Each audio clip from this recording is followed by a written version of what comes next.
So we start recording. So today we continue with our Kitzur class. Today's class number 37. Okay, and we start with Sefer Shneras Lashon. Yeah. Isha, you there? Yeah. Okay, all right. Okay, no problem. Okay. So, and we start with the Sefer Chafetz Chaim. Oh, it's the same as continuation of yesterday, right? The same Hilchot Shabbat and everything. No. It's today we learn in Kitzur Shulchan Aruch. Okay. Different topic. All right. Okay. Abraham, you there? Yes, I'm here. Okay. Somehow, okay, I got it. Thank you. Sorry. Okay, so let's start. So today's topic is praise in the presence of adversaries. So it says a praising person in a situation where someone present is likely to temper such a praise is a criticism, is another form of avak loshen hara. Avak is dust of loshen hara. Right? It is forbidden to praise someone in the presence of anyone who is known to dislike him, as it is common for such people to respond by mentioning the person's shortcoming. So what would be example? So you have this guy Moshe, right? So you said that this Moshe is a great guy. Last time I had to move to a new apartment, and he actually helped me. 1 second, I'm watching this. Why? 1 second. I apologize. This I have to respond. 1 second, very quickly.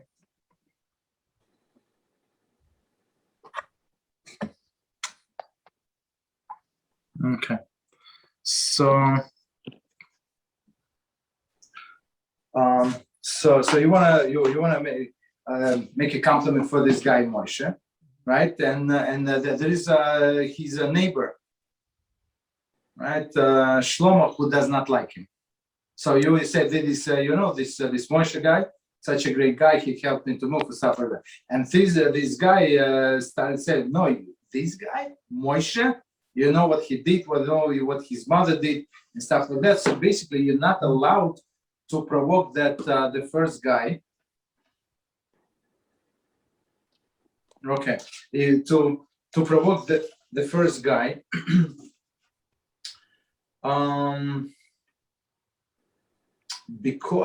Because he's going to say all of these bad things about the person that you're trying to praise. Is a good example. Make sense or not? Yeah. So in essence, you're really just trying to do damage control. You don't want the other person to start saying the wrong things. Mm-hmm. Not that you want to discourage the other person, but you're trying to make a compliment, mm-hmm. or to the person who really truly deserved it. Yeah. But it can backfire because of somebody in a crowd who does not like it. Therefore, it is wrong to praise someone in the presence of a large group of people, right? Since there is a reasonable chance that at least one person in the group doesn't dislike him. Wow. Right? So always, for you, he's the best guy ever. For other people, he's like, I don't know, come on. Mm-hmm. Likewise, it is forbidden to praise a businessman in the presence of his competitors. Even if they claim to harbor no will toward him. We're all businessmen, we're all friends. No, you're not all friends. So he said, this guy, I don't know, he's so smart, he got rich very fast. They say, oh, you know why he got smart? He does not pay taxes. He's cheating on this, cheating on that. You understand? Not allowed. Excessive praise should always be avoided, for it can often cause people to respond negatively, even when they have no particular dislike to a person being discussed. Okay. So any comments? No one wants to comment. So let me see what this is going. That's straightforward. I think who knows? Maybe it's also to discourage in a sense. It says there's a Teshuva says 4 classes that don't see Pnei Shechina. So mm-hmm. If you're getting closer to the aspect of Hanfanim, which is what do you call that?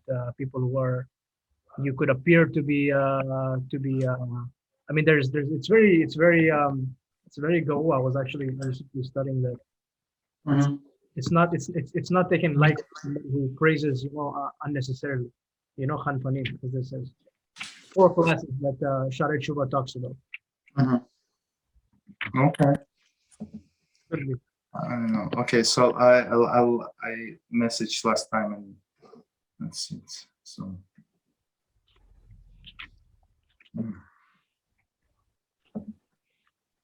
And we stop. Okay, so I apologize. Let's continue.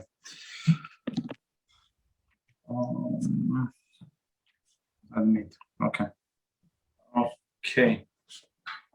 So that's it. So we start today with Kitzur Shulchan Aruch, and we are on Siman number 12 and Halacha number 10. It says, and so the big topic is preparation for prayer. So you cannot just start praying; you have to prepare. So in Siman number 12, or the 10. I'm sorry, 10. It says a person should establish for himself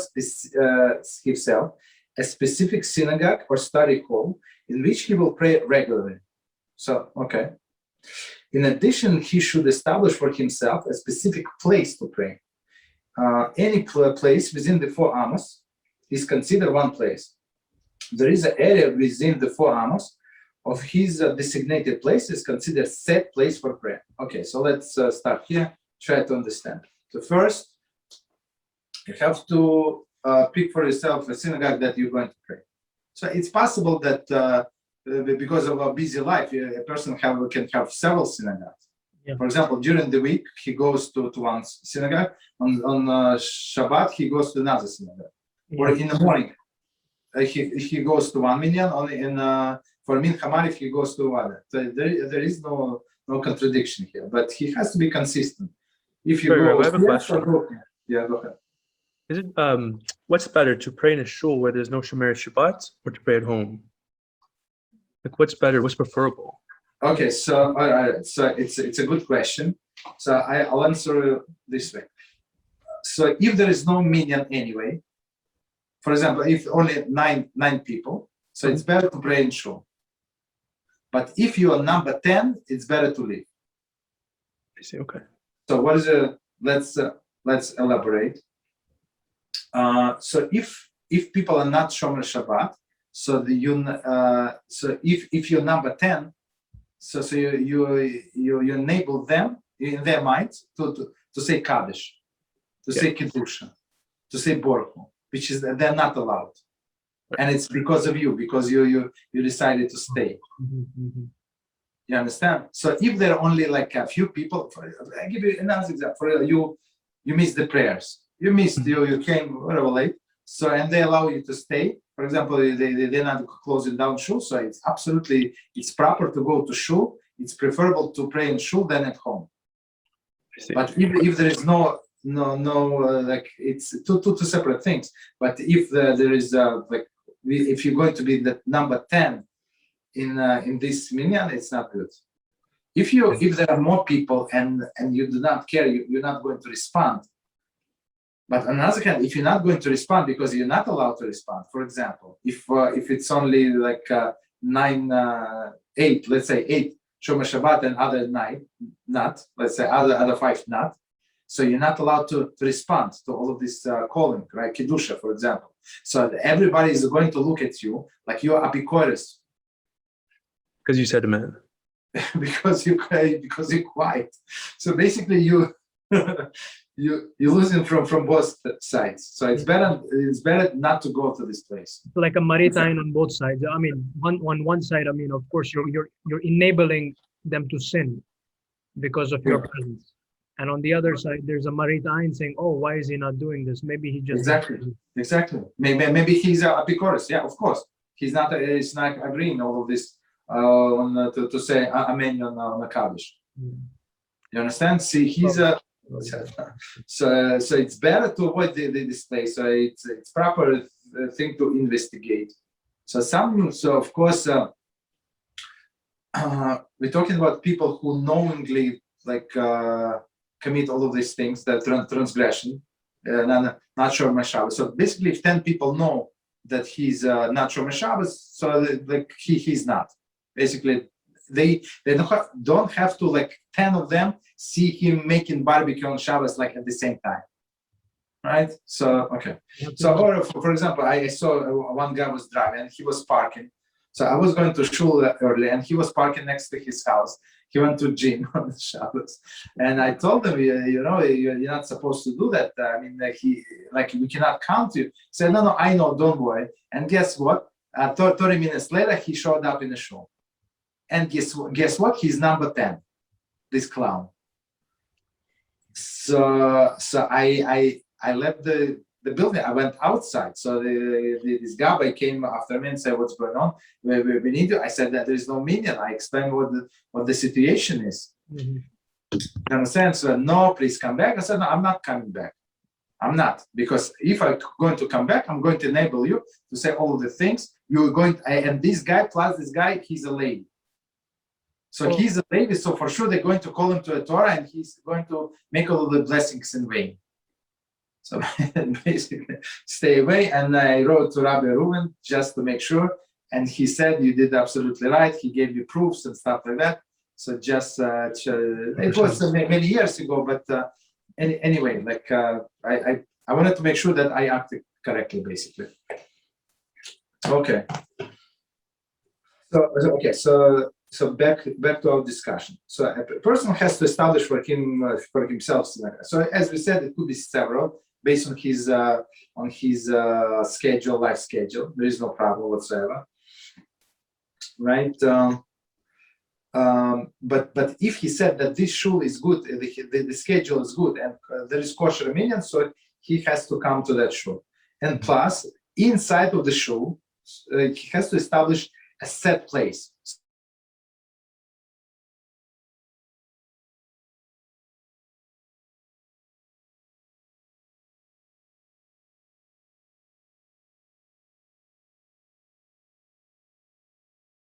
It's basically you're good. You understand? So if somebody came, a guest came and sat in your seat for because he did not know, so you don't have to start the fight because you can sit right next to him. Okay, so basically try to be on that place because it's Kitzur, they're not going to explain it, but basically HaShem is awaiting for you in that place to call for him in that specific place. You understand? So it's very, very important. And plus, Kabbalistically, also. Okay, continue. It is preferable if one is able to establish his set place next to the wall. That's the big deal, right? So that there is no one between him and the wall when he prays. Okay, so let's read the commentary and we're going to explain. Commentary. This halacha cannot be requirement for every person, as obviously only limited amount of people can have their set place adjacent to the wall. Rather, it is addressed to those who are especially punctilious in the observance. They should try to arrange an especially favorable place to pray. See Mishnah Brura. See also 18:8. Are we going to get to it? For more about this halacha. So basically, if it's possible, so me personally, I always try to pray next to the wall. So first of all, there is no distraction whatsoever. First of all, and second of all, somehow in all of the shuls that maybe where I go, so people try to sit back, closer to the back when people are talking. So always people who sit in the front, stay in the front, then they talk less. Or don't talk at all. And people who tend to sit on the back, they talk more. So in all of the shuls that I went to, the front is always open. Hey, Rabbi, I have a quick question. Let's say you're praying the Amidah or any prayer, but yet you can't pray in front of a wall. You have to pray behind somebody. Yeah. Are you allowed to pray behind somebody who's not Shomer Shabbat? Is there a law against that? Yeah. No, there is no problem. There is no problem. There's no problem? Oh. Thank you. We're going to see later on when we get to the Simon what is the problem concerning if somebody's praying behind you. That's the problem. Oh, I see. So basically, I give you a quick synopsis. So when you pray Shemona Esrei, it says you stand in front of the king. HaKodesh Baruch Hu, right? And some say it's 4 amas, like 7 to 8 feet. Right. It's your personal space, so nobody can cross in front of you. So basically, like if you finish a little earlier and there is somebody behind you still praying, so you cannot take 3 steps back. Oh, I see. So even you finish, you have to stand and listen. You have to answer to Kedusha and stand until you finish, right? And so it's very, very, very important. So that there is some stricter opinion Mishnah Berurah brings that it's not 4 amas, it's not 8 feet. It's like as long as you can see, basically. So don't cross. So me personally, I don't walk in a shul, but if needed, so try to not to. If somebody is praying Shmona Esrei, try to go around behind them. Behind them on the side, there is no problem. Just in Yeah, in front of them, big issue. So it's like a disrespect. It's like Hashem is talking to him, like Hashem is listening to him, and you cross. Ooh, that's not good. All right. So, but we're going to get to it. So now we say, preferable if it's possible to pray in front of the wall. So the simple explanation, not like simple explanation, that there's no distraction. So somebody came late, somebody is cleaning his nose, somebody preparing the change, this and that, like people talking, something fell. You don't see it because why? You have to turn the whole body to see it. So you're just facing the wall. I found it very beneficial. This is in accordance with the methods of praying that we find with King Hiskiyahu. As it is written in Yeshayahu 38:2, Hiskiyahu turned his face to the wall and prayed, etc. One should not stand or sit in prayer next to the wicked person. Okay, that's mostly a question. Okay, so let's try. Let's go idea by idea. So first of all, how do we know to pray in front of the wall? From King Hiskiyahu, and if you like summary about the King Hiskiyahu, he was a righteous king, and he established Torah in all Israel. So, and he eradicated all of these idols and stuff like that, and he makes sure that everybody is studying Torah. So they say every 6-year-old knew Torah by heart. And he put a sword and stick it to the ground and say, whoever is not going to learn the Torah, I'm going to chop with this sword his head off, basically, right? So the righteous of the righteous. And he knew he was a prophet, some sense, right? And he knew in his prophecy, Ruach HaKodesh, it's not prophecy, it's Ruach HaKodesh, right? It's a lower level. So that he's going to have a wicked child, wicked son. And not to have this wicked son, he decided to do what? Not to get married. I mean, he's very righteous man, and he does not want to bring a wicked person to this world. And he decided not to get married. Well, what could be better? What could be more praiseworthy, right? Especially if he knows that this wicked son of his is going to be the next king. So, like, if it's some poor person, he's wicked. Okay, who cares, right? But the king, he can create a lot of damage, right? So the story was that he decided not to get married, and Hashem did not like his plan. So he sent the prophet. I think it was Yeshayahu. So he sent it. I think it was Yeshayahu. Let's say it was Yeshayahu. So he to rebuke him and said, "Why you didn't get married? You're going to die soon. I think in 3 days or so. Like you're going to die like very, very soon." And this Hiskiyahu said, "What do you mean? I am trying to be the servant of Hashem. That's the biggest reward. He said, why? Because he did not get married. But he explained, I didn't get married because I didn't want to bring this bad son. And Yeshayahu said, it's not your decision. Hashem controls all of the destinies, all of the people, all of the things. And if this wicked son decided to do tshuva, he's going to do tshuva. What is your calculations?" And he said, look, you know what? I was wrong. I apologize before Hashem. and he said, "Please, I want son, and I want to marry, and want to marry who? Your daughter." So he married this prophet's daughter. So to ensure I'm righteous, she's righteous. So we have a bigger chance to have a righteous child. You understand? And they did not get a righteous child. They got this Menashe, Rasha, and he actually killed his Yeshayahu, his grandfather.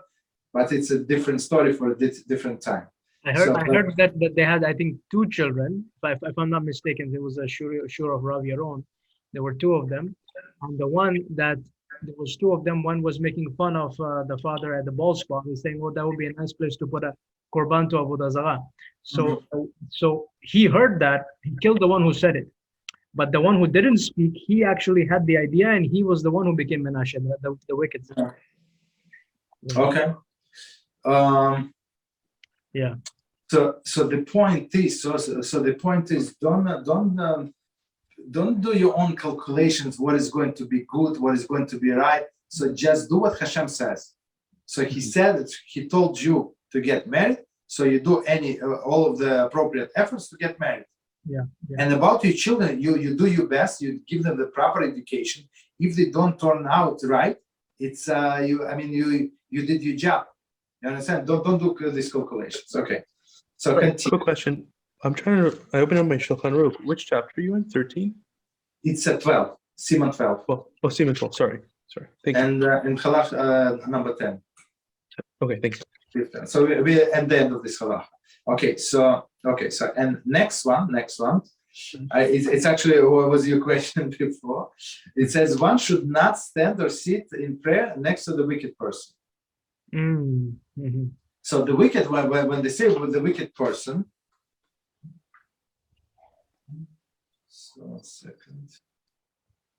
so the wicked person is something that going against HaShem.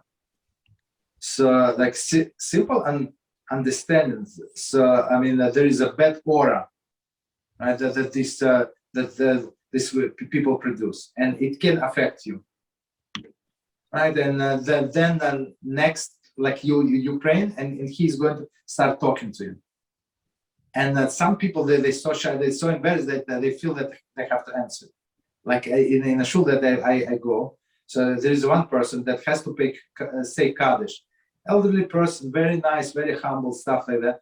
And the husband finished prayer, and somebody had to say Kaddish, and it was quiet in the shul. So and this husband yelled like Kaddish. So somebody, and this elderly person starts saying Kaddish. And then when this husband realized, so this person was in the middle of the Shmoneh Esrei.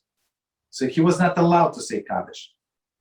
You understand? So some people, they're so shy, so embarrassed. So even to this wicked person, ask them, they would talk to him.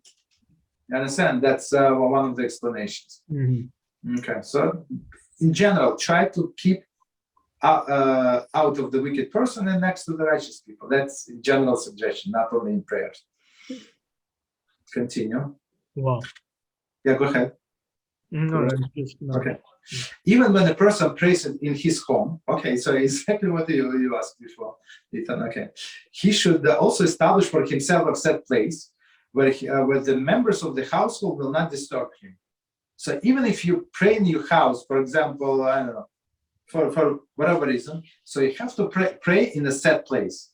Okay, at the desk, I don't know, and the couch, you sit in the couch, whatever, in the chair, whatever you pray, it does not make any difference, but it should be established place, personal, and make sure that people do not walk in front of you. So like your own room or something. Yeah. If you have your own room, yes, it's better. But for example, I prayed in the living room. Mm.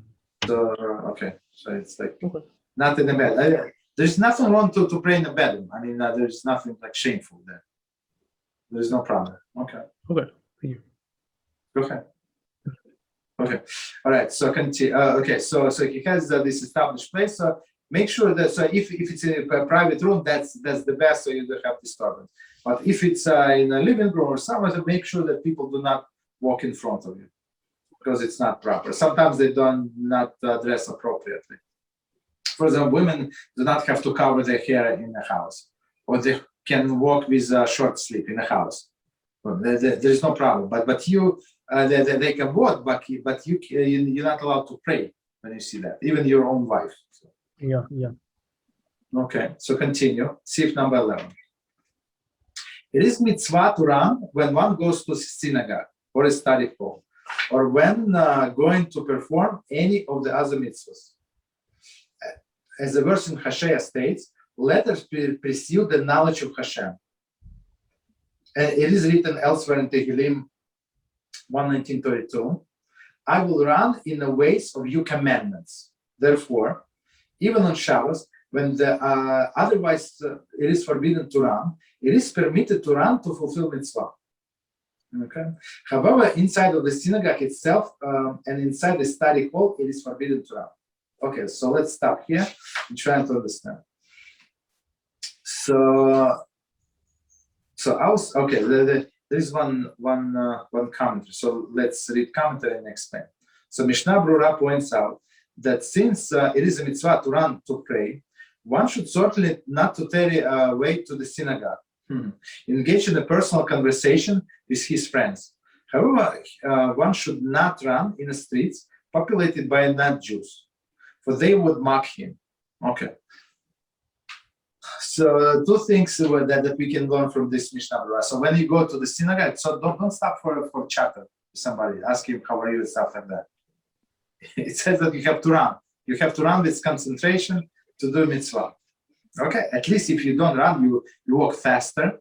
At least you walk faster than usual, right? And at any time when you go to the lecture, like to the prayers, it does not make any difference. So, but not in front of the goyim. So the custom that I saw that people would do, so they would do like last, I don't know, like 10 steps. Oh, 10 steps, like 20 feet, whatever, that they would like run a little. Not run, but like show that they like closer to the door of the shul, so they show that they run. Because if they start running 3 blocks away, so nobody knows what he's running for. You understand? He's trying to get a bus or whatever. I don't know.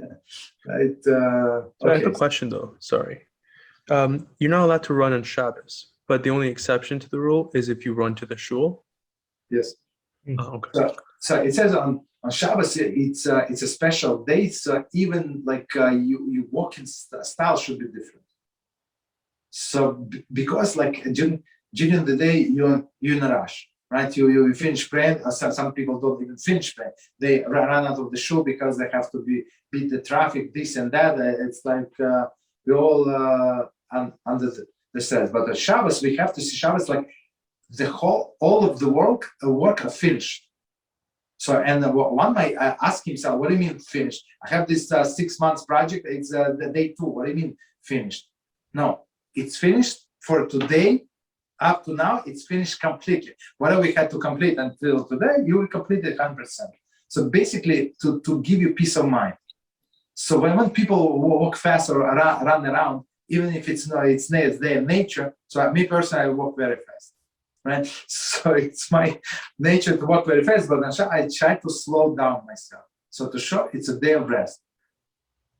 You're not going to be late anywhere. So I mean, of course, you wake up early and you prepare and you leave your house on time for a synagogue, so you don't have to run. So, but basically, okay. And then second thing, do not run in the shul. So basically, you have to always rebuke these children, not even children, like teenagers who like to run in the shul. So it's not appropriate, even for a mitzvah. In some sense, you have to walk maybe a little faster. To give you an example, when you call you up to the Torah. So you show your enthusiasm, so you're very excited that you're being called up to the Torah. So you walk a little faster. That's it. You get up fast, walk, and that's it. But when you go from the Torah, so first of all, you're taking the longest route. So going to the Torah, you're going fast, right? Taking all of the possible shortcuts to go there faster. But when you go from the Torah, you go the longest route. And you go slow. because you don't want to depart from that. Wow. Thank you. Yeah. Okay, continue. Unless, so if guys, any questions, please stop whenever. Thank you. Yeah, anytime you want. Okay. When one comes to the entrance of the synagogue, he should pause for a moment. So, and not to enter abruptly. Okay. One should also feel if he should draw back and be afraid of the splendor of the greatness of HaShem. May his name be blessed. So that's a second thing. When you come to the synagogue, you have to know why you're there, and a miniature Beis HaMikdash, right? So, and Hashem's Shekhinah is there. And we learned last time, and we said, very interesting, be first, be of the first 10 people, because Shekhinah is there. So when 10 people come, Shekhinah is there, and they greet the Shekhinah, and they get reward for all other people who comes. Okay, so they Kitzur say you have to like slow down, understand. So I was going like fast through all of the streets, but now I'm in that place. Mm-hmm. And with his feeling and this feeling, he should recite the verse, as for me, through your abundant kindness, etc. Let's see what is the continuation. 1 second. Okay, so they give the whole verse. So it says it's from Tehillim 5:8, right? The full verse reads, as for me, through your abundant kindness, I will enter your house. I will prostrate myself toward your holy sanctuary in awe of you. So that's so people who do not who just read Tehillim without understanding it, for me, like I see it's almost waste of time. Almost. I mean that they say there's a spiritual power, but to understand Tehillim, it's unbelievable. Like how much wisdom in there. Okay. For sure. Rabbi Mizrahi has a very good. Yes. So there is. So he went through the Medrash Tehillim. Are you allowed to read Tehillim at night? By the way, say it again. Is it permissible to recite Tehillim at night? At night. Okay. All right. So let me explain why. Do you know why asking this question? Okay. All right. I'm going to explain. So it says that Moshe Rabbeinu received the Torah during the day. So it says that the appropriate time for studying written Torah is during the day. And the oral Torah we receive during the night. So the appropriate time for studying of oral Torah, like Talmud and Mishnah and Halacha, like whatever we do, that this is oral Torah, right? So at night. Yeah. So they say, and sometimes some parts of the night it's not appropriate to read Tehillim. We're going to get to it. I don't want to give you around times, like from this time to that time. But sorry, Rabbi, is that the time that is before Chatzot, right between sunset? I think it's before Chatzot because of there is a time of the judgment. Yeah, because people usually recite the TIKKUN Chatzot afterwards, which includes exactly. So before. Exactly. So, but there is specific time. So we're going to get to it. Topic one day. Okay. So basically, if you study, if you learning, for example, if you like we just did, right? So we took one verse and we tried to understand what does it mean and why David HaMelech actually wrote it, right? So that's now no problem. It's studied. So try to avoid. But if you need to pray for a sick person, for example, that's a separate story. So you can write actually. Okay. So I'll continue. The recitation of this verse, right, as we just said, of this verse serves as a form or a requesting permission to enter the house of Hashem. So you can ask Hashem, I'm here, I'm acknowledge your greatness, can I please enter? And only afterwards should he enter with awe and fear, in the manner of one who has the audience with the king. So today, they say, what are our rabbis explain? What's the audience? They always say king, king, king. What does it mean, king? And if he's not king, I have I should feel different. They say yes. So the definition of the king, and they say when they ask the question, is the president of the country of US, for example, the most powerful man in the world, right? Is a king or not? Is king, right? So they say, and some say yes, but most of the authorities say he's not. So the definition of the king, so he can kill you on the spot. Yes. Yeah. He does not have to ask anybody if they Only in like the Arab countries you have situations. Exactly. So you disrespect this king, boom, you off goes your head. So you have the king of Morocco is, I think, a good example. You can. That's it. So exactly. So when you're going to talk to such a person, okay, you can call him arrogant. You can this. It does not make any difference, right? So you're going to choose your words very carefully, right? So here in they can insult the president. They say this to whatever they want to, but to the king, they're not going to say. Why? Because he said this guy, kill him now. Yeah, then the king is for life. There's no election, and there's a royal family. And yes. So that's the definition of the king. So when you go to the audience with this to see the king, so he can grant you life.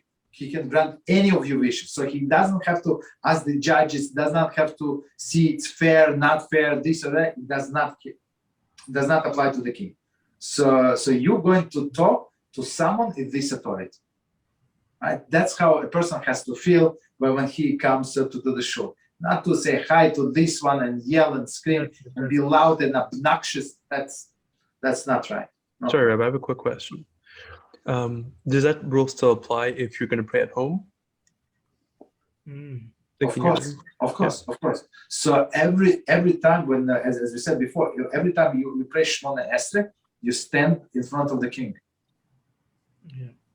So he's listening to you. It's different when you have a minyan, so Shekhinah comes and stuff like that. So godly presence always there during the whole prayer, right? But at home, it's not on that level. But still, when you pray Shemona Esrei, you have to know, so I have some people, they ask me same questions periodically, like every few months. What is... So the guy is asking me, he said, is it possible, is it okay if I pray in slippers? At home, he prays in slippers. And I told him, no, it's not okay. You dress up with your shoes, the dress shoes, whatever, the way you would go to the synagogue. What the difference does it make? You stand in front of the king. If you stand in front of the king, so you dress appropriately. If you don't stay in front of the king, so why should you pray? Yeah. I have a question when it comes to, very recently we had Tisha B'Av. Now on Tisha B'Av, most of the people, I mean, even including me, I wore slippers, for example, right? Is that an appropriate thing? Because, there's a fine line. So you see, in our days and age, I would say that there's so many shoes that are made of synthetic fabrics. So why do you wear slippers? You're right, of course. Yeah, so there is maybe in some other generation, even another generation, they have other from other materials, from canvas, from other things. Yeah. But it's not appropriate. I'll tell you why exactly. My reasoning was that because you feel in those shoes, you don't feel the same effect of the fast, like it's supposed to be. It's not it's a time of mourning. So maybe that's why. But I think it's important to keep this in mind. Yeah. But you see, the mourning has to come from within. Yeah, you're right. So the shoes are, for example, on Tisha B'Av, we have tradition that we don't use pillows. So I would use like a bath towel, and when you use it as a towel, it's good and nice and comfy. But to sleep on it, it's almost like a rock. So it's very uncomfortable. To remind yourself. But basically, about these shoes, it's not. I mean, if person so people try to find all of the leniencies, right? All of this that somebody allow this, allow that during these 9 days. or these 3 weeks, and some there is always leniency. But the point is that you have to understand what we lost. Yes. So the point is not to avoid leniencies, but try to get the main idea. Just a quick question on something previously. So, you said that one should not, it says in the Kitzur Shulchan Aruch, you should not stand and sit next to a wicked person during the prayers. Now, person who usually comes and makes a lot of noise and makes all this stuff, is that classified as a wicked person? I think so. Even though he could be the biggest chacham. He's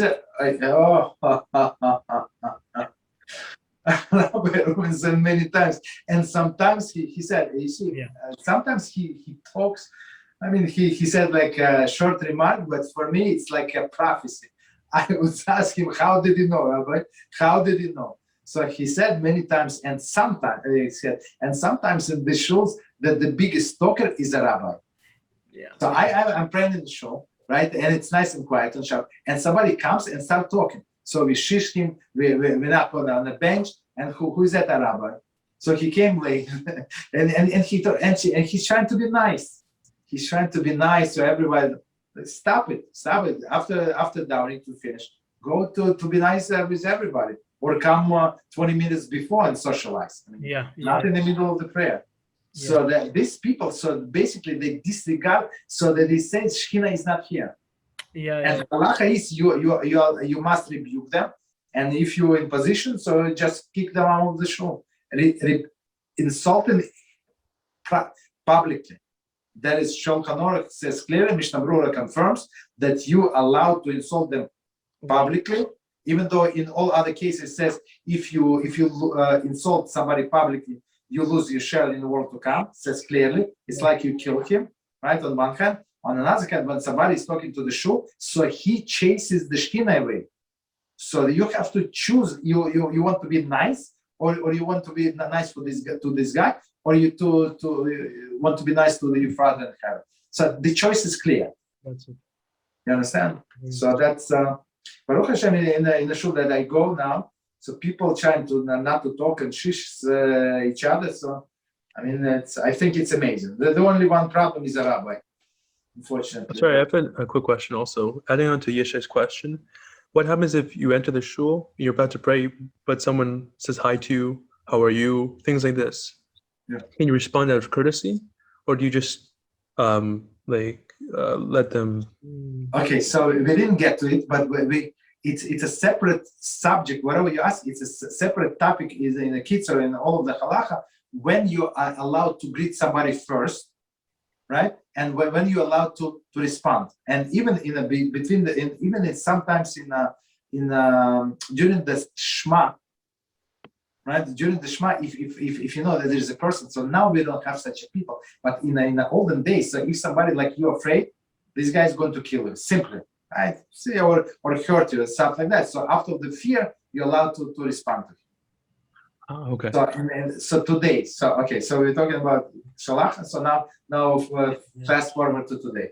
So basically, it's not appropriate to talk in a shul. So if you say hi and it's going to finish there, no problem. So hi. Maybe let's say if you say yeah or nod your head, is that? Yeah. That's what I do. I do like this and nod my hand. That's it. So many years ago.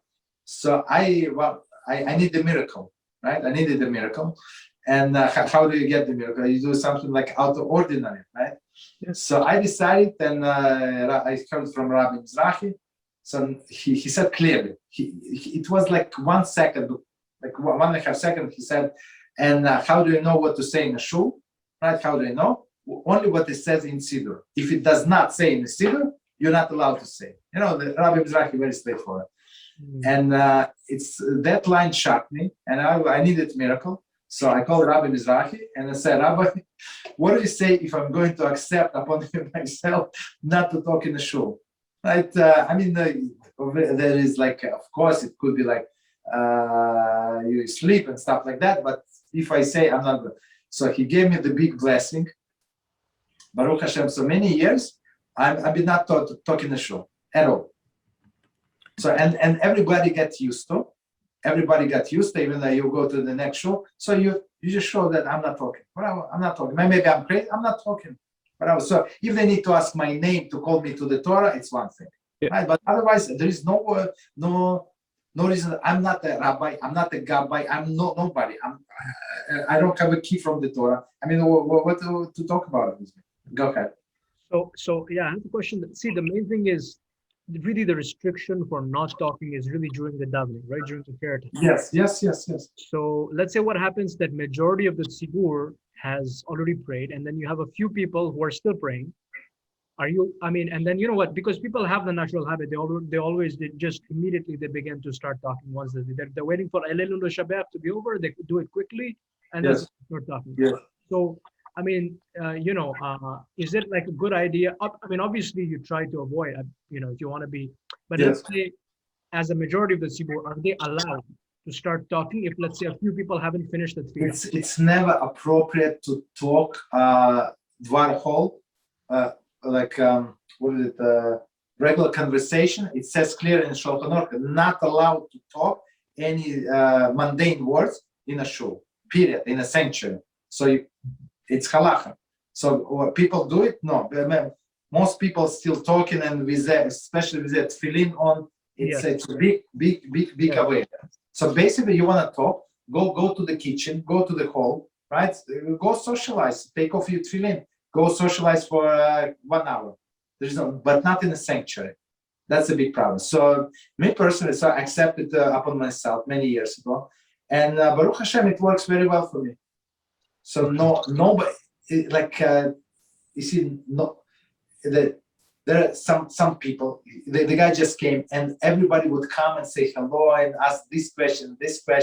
You understand? Trying to be nice. Nobody comes to me, and they know I'm not going to answer. Whatever they can insult me. That does not make any difference. So, and after sometimes, after 1 day, 2 days, 3 days, 5 days, people get used to it. They leave you alone. It's like the story with Rabbi Akiva. You know the story with Rabbi Akiva and donkey. Yeah. They don't pay attention to you, like you don't exist. You understand? So that's I would recommend this approach. But if you need further guidance, let me know. But it's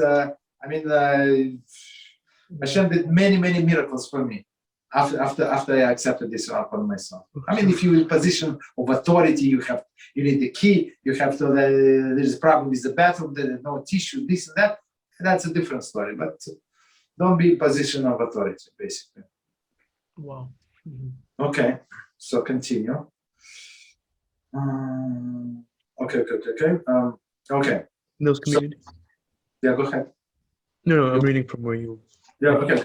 So, in those communities where the Jews have their own streets, it is a mitzvah to wrap oneself in talis and tefillin in his home, and go dressed in this way in a synagogue. So it's actually Shulchan Aruch says clearly.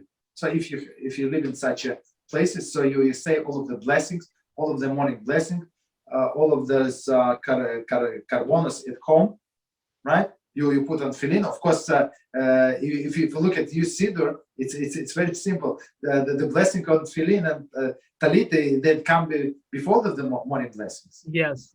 And even right? So it's not. They did not make any mistakes in this Siddur. They know exactly, because it's a Shulchan Aruch. They say clearly. So they say if you can do that, so that's appropriate to do that. So you put your talit, your tefillin at home, and you go to the synagogue. However, in those places where Jews live among the nations, or if one would need to pass through the Doris streets, we don't have the Doris streets today, for example, the ones that they were talking about. In order to reach the synagogue, he should rather wrap himself in a talis and tefillin in an anteroom of the synagogue, meaning do not even enter the synagogue. So when you enter to meet Shekhinah, so you're completely prepared. Okay, so we don't do that, but it's a different story. So we actually go to the synagogue with tefillin there. Okay, but the proper way is when you go into the sanctuary, so you're completely prepared. It is a worthy practice to enter the synagogue wrapped in tzitzis. There is in a talis and a crown with tefillin. So this tefillin is called our crown. So you never So if when you wear a talis, so don't ever cover the tefillin. right? Even you the towels over your head, don't ever cover. So make sure that it's in the cover. This on a tefillin on your hand, it's proper to cover it, right? It's proper. So I mean, don't buy like very tight shorts, so you cannot pull your sleeve over, right? Okay, continue. Okay, so maybe one more in this stuff. Okay, so number 12. If due to some unavoidable circumstance. Okay, so let's see. There is a commentary on unavoidable circumstance. Let's see, what is it? There is he's too weak to go to the synagogue, or he will suffer a financial loss if he does so. Financial loss here refers only to the actual losing money that one had. One who will not lose money but will be prevented from making a profit by praying with the minyan, still obligated to go. Mishnah Bruna. Okay, so I think it's like the difference between an employer who will lose out if he'll be fired. Okay, you're taking this break, you're going to the shul, things like that. Versus, let's say, a businessman who can actually close his shul, go pray. Probably, yeah. That's exactly the reason. We're going to explain, but let's read a little further, and we're going to explain. If due to some unavoidable circumstance, one cannot go to synagogue or study hall to pray with a congregation, or even if there is some circumstance that prevent him from going to any other established congregational prayer, he should make an effort to gather 10 men for a minyan, so that he can at least pray in his house with a minyan. If this too is not possible for him, at the very least he should pray at the same time that the congregation is praying, since the time is one favor before HaShem. Okay, so let's stop here and understand. So first of all, they say due to unavoidable circumstance. So unavoidable circumstances, they say he's too weak, he's sick, he's this, he's that, or as Ishai pointed out. So what is the difference? So it's not only about this, it's about all the halachas. For example, very soon we're going to have sukkahs, and we're going to have this Holomayat, intermediate days. So in some instances, our rabbis allowed us to do business on Holomayat. For example, if he's going to suffer loss, what is the suffering loss? So he bought this, I don't know, many boxes of tomatoes. So unless he sell, they're going to rot and he will going to lose money, right? That's financial loss. But if there is a deal, and if he's going to buy tomatoes and he's going to sell them after the holidays, and if he does not buy them now, they're going to, they're going to sell to somebody else. So this is not considered financial loss. That's prevention of the profit, which is two absolutely, as the Shai told us, two absolutely separate things, right? So financial loss meaning that you have money or you have merchandise, and unless you act right now, you're going to lose. So Kitzur is very straightforward. You have to go to synagogue, right? Go to this minyan, go to the another minyan. For example, there is always the way I see it, right? If you live in a place where there are many synagogues, so if you cannot make to your own minyan, there is always the first minyan that started before the sunrise. Go to that minyan. Okay, maybe it's going to take a little longer time, but you can gain, I don't know, an hour, 2 hours, like that depends, right? So there are always solutions, right? So or they say if he cannot go there, try to organize a minyan in your house. Okay, so if you're the way I see it, if you're such a big businessman, right, and you say, guys, please come to my house 6 a.m. when I was 5:30 a.m. and guess what? I'm going to feed you such a beautiful breakfast. You never had such a breakfast before. You understand? So people are going to come. People are going to come and they're going to give it to go. Let's say he spends on $300. Let's say, I don't know, like for a beautiful breakfast. Okay, people are going to come. So it's because of the money. So if he has money, he has to spend money because there is big advantage to pray with the minyan. Okay. Okay, so all right. Or they say if you cannot do even that, so pray at the same time when congregation prays. So if they pray, so for example, somebody is sick, you don't feel well, have fever, stuff like that. So you know that they start at 6:45. Your local shul, you usually go to 6:45 minutes, so you have to start at home at 6:45. Don't wait till 8 o'clock. Start because there is still connection between you, even though you are in your house and shul is where it is. You still have connection to that shul, spiritual connection. Continue, almost done. Likewise, one who lives in a place that does not have a minyan for congregational prayer should pray at the time that the congregation prays in the cities. So in the olden days where people live like remotely in the villages, stuff like that, so were not so easy to get a minyan, so that's what they did. Okay. However, in this situation, he must study Torah or become involved in some of the pressing tasks. And it has been explained in Siman 8 that one may not begin work or the Torah study before the morning prayers. In that case, he may pray earlier than the time of the congregation prays in the cities, and pray immediately when the sun rises. So I mean they mix several things, not mix, but okay. So let me read the commentary and we explain exactly what it says here. So as commentary says, there is, if the congregation in the city prays Shacharis only some time after this person arises, okay, and waiting for the prayer until that time will prevent him from being able to do anything due to the prohibition of beginning endeavor before Shacharis. Okay, so they say, okay. So on one hand, we said there is a connection between you praying in your house and at the same time as the people praying in your shul. There is a connection. People even praying in a city. So you could be, 50 miles away from the city. So there is still connection on one hand. On another hand, if you need to learn Torah, if you need to do business or whatever, so there is this connection is not as strong as the minyan. It's not. You're not there. So basically, they say, okay, you can pray early prayer right before the sunset, at least even start before the sunset.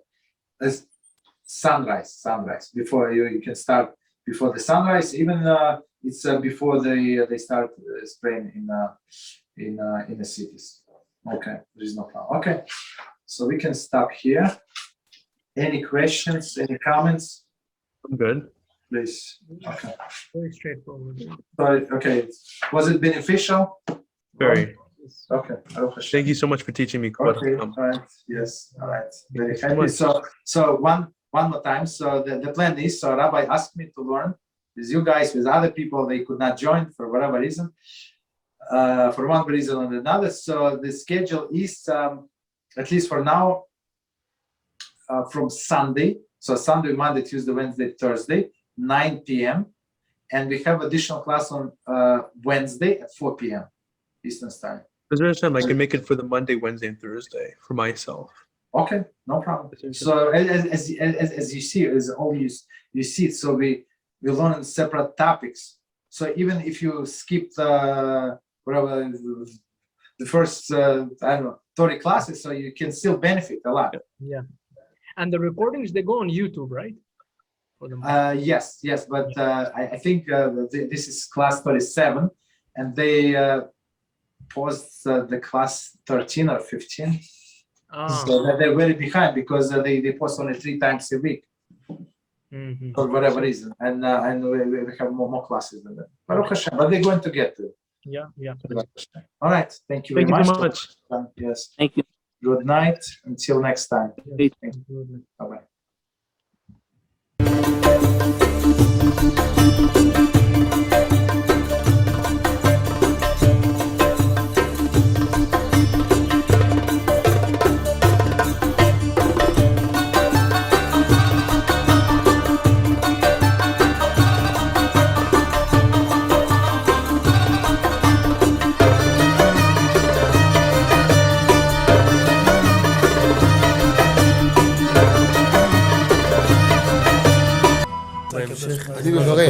אני מברך את הרבנים, רגע.